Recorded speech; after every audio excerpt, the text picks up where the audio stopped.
ভালো লাগে। ঠিক এসব কারণেই সে কুষাণকে ছাড়তে পারে না।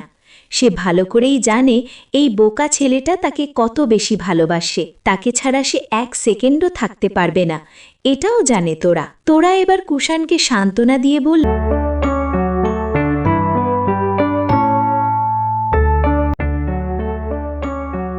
আপনারা দেখছেন চ্যানেল রেডিও আলাপন। তোরা চলে যাওয়ার কথা শুনে কুষাণের চোখে জল টলমল করছে। এই বুঝি সে কেঁদে ফেলবে। সে নিজের মুখে কিছু বলতেও পারছে না, আবার না বলেও থাকতে পারছে না। কুষাণ শুধু ভাবছে সে কিভাবে তোরাকে ছাড়া থাকবে এ কয়দিন। যখন তোরা তার প্রেমিকা ছিল তখন একদিন কথা না বললে সে অস্থির হয়ে যেত, আর এখন বিয়ে করে পড়েছে আর এক বিপদে। এখন তোরাকে এক নজর না দেখলে, তার কাছাকাছি না থাকলে, তাকে দু হাতে স্পর্শ না করলে কুষাণ একদম পাগলের মতো হয়ে যায়। এই কোন মায়ায় পড়ে গেল সে? তার মনের এই অনুভূতি সে কিভাবে তোরাকে বোঝাবে, কিভাবে বলবে, আমাকে এভাবে একা রেখে যেও না প্লিজ, আমি তোমাকে না দেখে এক সেকেন্ডও থাকতে পারবো না। পৃথিবীতে এমন কোনো ভাষা আবিষ্কৃত হয়নি যে ভাষায় সে তোরাকে বোঝাতে পারবে তুমি এখন আমার কতটা অস্তিত্ব জুড়ে আছো। তোমাকে বোঝানোর মতো এমন কোনো ভাষা তার কাছে নেই যে ভাষায় সে বোঝাতে পারবে কতখানি ভালোবাসে তোরাকে। সে নিজেও জানে তোরার যোগ্য সে কখনোই ছিল না, আর সে যে একটা অপদার্থ ছেলে সেটাও ভালো করেই জানে। তাহলে কেন এমন হচ্ছে তার? ইটভাটার মতো জ্বলে পুড়ে ছারখার হয়ে যাচ্ছে হৃদয়। সে তো ভালোবাসতেই জানে না। তাহলে তোরা চলে যাওয়ার কথা শুনে কেন হৃদয়টা তার ক্ষতবিক্ষত হয়ে যাচ্ছে? অন্যদিকে তোরা তার আব্বু আম্মুর সাথে বাড়ি যাওয়ার কথা শুনে খুশিতে একদম গদগদ হয়ে গেল। সত্যি এই কয়দিন একটানা থাকার ফলে তার নিঃশ্বাস যেন বন্ধ হয়ে আসছিল। তার বাবা মা আজ না আসলেও সে 2-1 দিনের মধ্যে চলে যেত তার বাড়িতে। তোরা আর তার খুশি ধরে রাখতে পারছিল না। আনন্দে তাড়াতাড়ি করে তার কাপড় গুছিয়ে নিল। অন্যদিকে কুষাণ দাঁড়িয়ে থেকে তোরার কাপড় গোছানো দেখছিল। তোরা যখন তার কাপড় গোছানো শেষ করে পিছন ফিরে তাকালো, সে দেখতে পেল কুষাণ দরজার সাথে হেলান দিয়ে আছে। তোরা কুষাণকে এভাবে দাঁড়িয়ে থাকতে দেখে বলল, কিছু বলবা? কুষাণ মাথা নাড়িয়ে জানিয়ে দিল, না। তোরা তখন কুষাণের কাছে এগিয়ে এসে বলল, আমি কিন্তু এবার অনেক দিন থাকব। যেদিন ভার্সিটি বন্ধ থাকবে সেদিন যেও আমাদের বাড়িতে। আর হ্যাঁ, ভার্সিটি বা প্রাইভেটে যাওয়া বন্ধ করে খবরদার যাবে না আমাদের বাড়িতে। সামনে যেহেতু ফাইনাল এক্সাম, এ কয়দিন গাফিলতি করবে না, মন দিয়ে পড়াশোনা করবে, ওকে? কুষাণ কোনো উত্তর দিল না। সে শুধু তাকিয়ে আছে তোরার দিকে, আর তোরা কি বলছে তা মনোযোগ দিয়ে শুনছে। তোরা কুষাণের অসহায় মুখটার দিকে তাকিয়ে বলল, এই কুষাণ, কি হয়েছে তোমার? মুখটা এমন ভার করে আছো কেন? কুষাণ সেই কথা শুনে হঠাৎ তোরাকে শক্ত করে জড়িয়ে ধরল। তবে সে এখনো চুপচাপই আছে। সে তোরাকে একদম বুকের সাথে মিশিয়ে নিল। একটা কথাও বলতে পারছিল না সে। কুষাণকে এমন করতে দেখে তোরা বুঝতে পারল সে তার বাড়ি চলে যাচ্ছে দেখে কুষাণ মোটেও খুশি হয়নি। সেজন্যই মুখটা এমন গোমরা করে আছে। তোরা তখন নিজেও কুষাণকে শক্ত করে জড়িয়ে ধরল। বলল, তুমি তো নিজেই আম্মুকে বলেছ কয়েকদিন গিয়ে তোরা থেকে আসুক, তাহলে এখন এরকম করছো কেন? কুষাণ তখন অভিমানের সুরে বলল, আমি বলেছি? না, উনি বললেন। বাবা, আমরা আজ তোরাকে আমাদের সাথে নিয়ে যাচ্ছি, তুমি কি বলো? তখন আমি বলেছি, আচ্ছা ঠিক আছে। তোরা তখন হাসতে হাসতে বলল, তাহলে এখন এরকম করছো কেন? তখন আম্মুকে ডাইরেক্ট বলে দিলেই তো হতো। কুষাণ তখন তোরাকে ছেড়ে দিয়ে বলল, উনি আমার শাশুড়ি হয় তোরা, ওনাকে আমি এখন কি করে বলি যাওয়া হবে না তোরার? আপনার মেয়েকে ছাড়া আমি থাকতে পারবো না। তাছাড়া আমি আকার ইঙ্গিতে তো বুঝিয়েই দিলাম, তবুও বুঝতে পারলেন না তিনি। তোরা এবার জোরে হেসে উঠল, আর কুষাণের মুখটা উপরে তুলে বলল, কিভাবে বুঝিয়েছ যে আম্মু বুঝতেই পারেনি? আমি বললাম, আম্মু, আমার ভার্সিটি খোলা আছে, এ কয়দিন ক্লাস করতেই হবে, কিভাবে যাব আমি আপনাদের বাড়ি? তিনি আমার এই কথার অর্থ বুঝতেই পারলেন না। তখন তিনি বললেন, আজ তোরা যাক আমাদের সাথে, তুমি পরে যেও। কুষাণের এমন ছেলে মানুষই দেখে তোরার ভীষণ হাসি পেল। তোরা ভাবতে লাগলো কবে যে কুষাণ ম্যাচিওর হবে। এখনও সে বাচ্চাদের মতো অভিমান করে, তবে কুষাণের এইরকম বোকা বোকা কথাবার্তা শুনতে তোরার ভীষণ ভালো লাগে। ঠিক এসব কারণেই সে কুষাণকে ছাড়তে পারে না। সে ভালো করেই জানে এই বোকা ছেলেটা তাকে কত বেশি ভালোবাসে, তাকে ছাড়া সে 1 সেকেন্ডও থাকতে পারবে না। এটাও জানে তোরা। তোরা এবার কুষাণকে সান্ত্বনা দিয়ে বলল, ওকে কুষাণ, মন খারাপ করো না, এই যে ব্যাগ রাখলাম, তুমি যখন চাও না আমি যাই, তাহলে গেলাম না, সবাইকে বলে দিচ্ছি আমি যাব না। কুষাণ তোরার মুখে এমন কথা শুনে বলল, এখন কি আর সেই কথা বললে হবে? যা করার তা তো আগেই করেছ।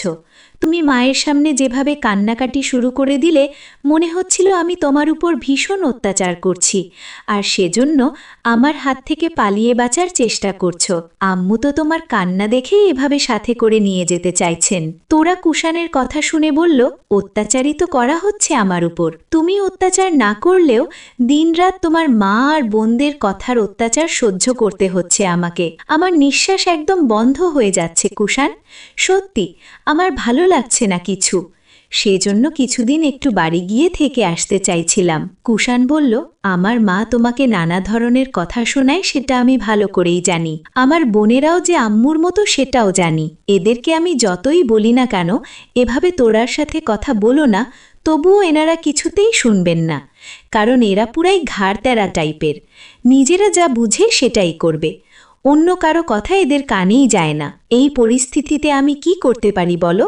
আমি তো এখন প্রতিবাদ করি, যে আম্মুর মুখে মুখে উত্তর দেইনি তার সাথে এখন আমাকে তর্ক করতে হয়, যে বোনদের আদেশ সারা বছর শুনে গেলাম তাদেরকেও এখন আমি ধমক দিয়ে কথা বলি। আর কি করতে পারি আমি, তুমি একটু বলো আমায়। কিছুই করতে হবে না তোমাকে। আমি কি একবার বলেছি এটা করো ওটা করো? বলি নাই তো। এটা আমার ভাগ্যের লিখন ছিল। মাশাআল্লাহ, এমন একটা পরিবার পেয়েছি, পুরাই নাটকবাজ পরিবার। কে কখন নাটক করছে বোঝা বড় দায়। কুষাণ বলল, এভাবে বলছো কেন তোরা? কে আবার নাটক করল? আমি এখন আর কিছু বলতে চাই না কুষাণ, যেহেতু এখন আমি নিজের বাড়ি যাচ্ছি, ওসব কথা আমি বলতে চাই না। এই বলে তোরা ব্যাগটা হাতে নিয়ে বের হতে ধরল। কুষাণ বুঝতে পারল কিছু তো হয়েছেই, সেজন্য তখন থেকে তোরা তার সাথে এমন খারাপ আচরণ করছে। কিন্তু কি হয়েছে? তোরা কি লুকাচ্ছে তার থেকে? তাকে জানতেই হবে। এই বলে কুষাণ তোরাকে আটকালো। বলল, কি হয়েছে তোরা? তুমি কি বলতে গিয়ে থেমে গেলে? তোরা বলল, আমাকে এখন যেতে দাও কুষাণ, সবাই আমার জন্য অপেক্ষা করছে। না, যেতে দেব না তোমাকে। আগে বলো কি হয়েছে। তোরা বলল, শুনতে চাও? আচ্ছা শোনোই তাহলে।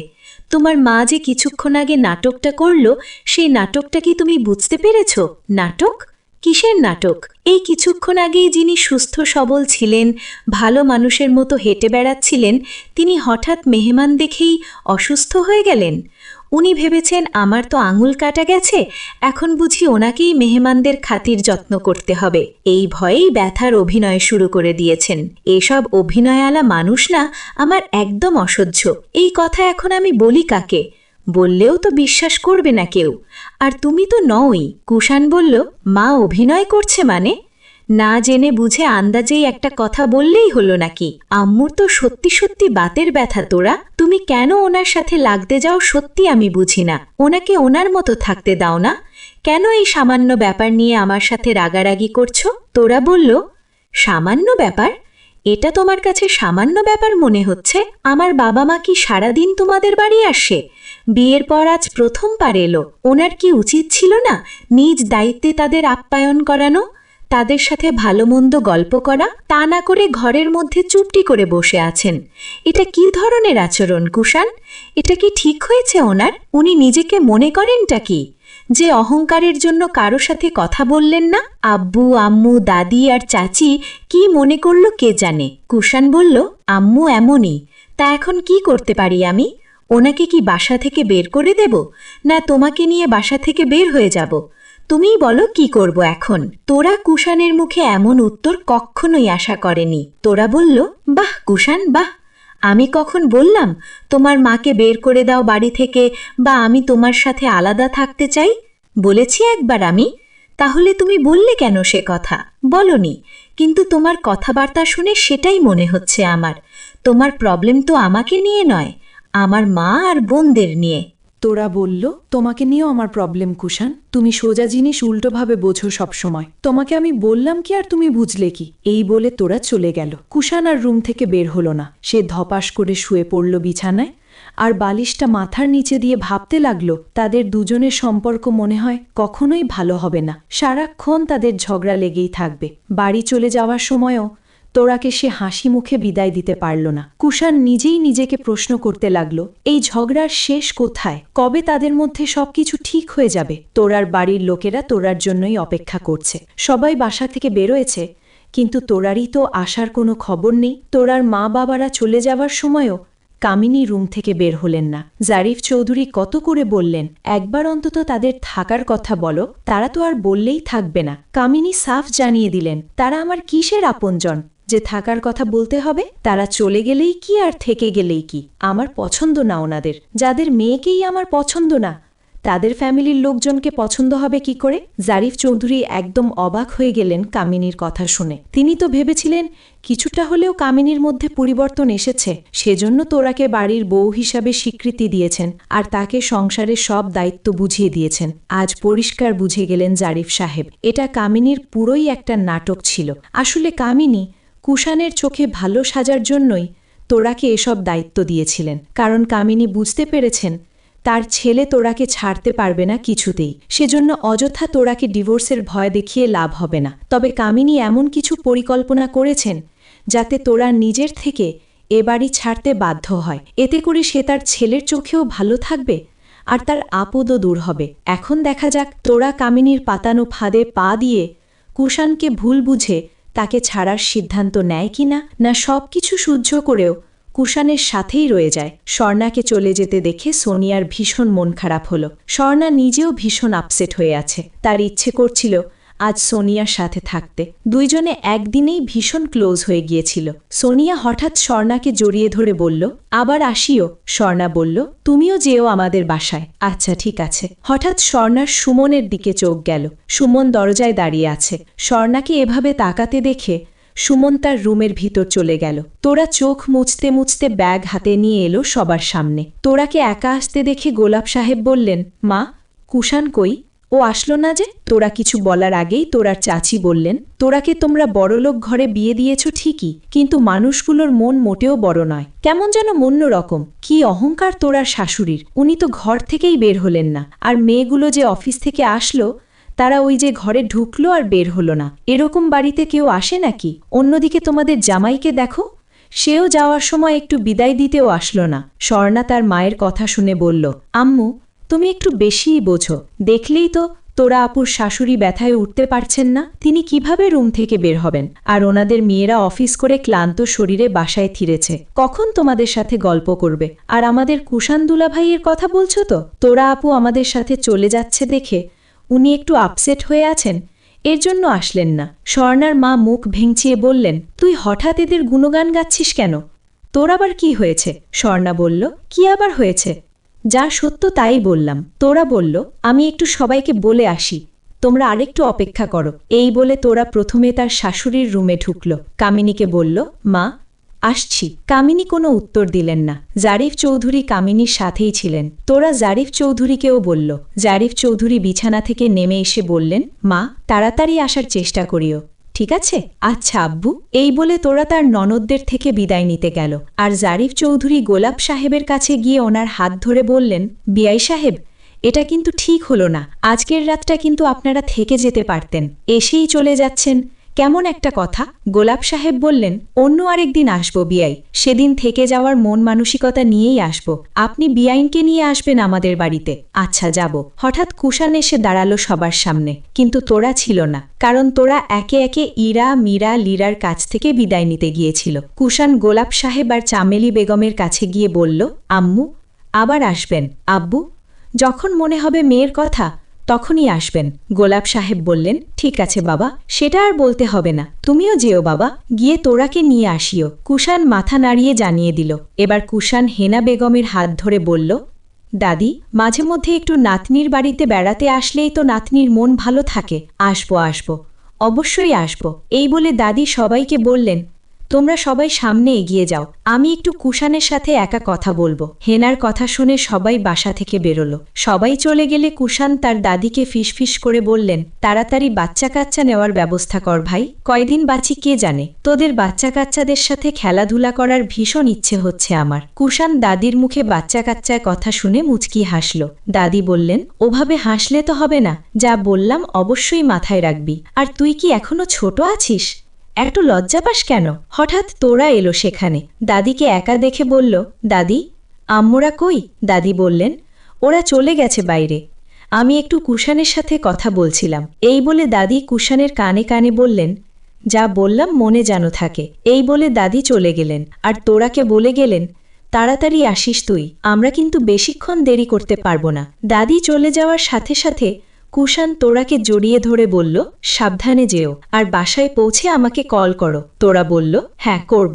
তুমিও নিজের যত্ন নিও, আর আমাকে নিয়ে অযথা টেনশন করার দরকার নেই। এই বলে তোরা বেরিয়ে পড়ল বাসা থেকে। কুষাণও তোরার পিছু পিছু গেল, আর ওদের গাড়ি যতক্ষণ পর্যন্ত দেখা যাচ্ছিল ততক্ষণ পর্যন্ত সে তাকিয়ে রইল। গল্পটি আপনাদের কেমন লাগলো কমেন্ট করে আপনাদের মতামত জানান।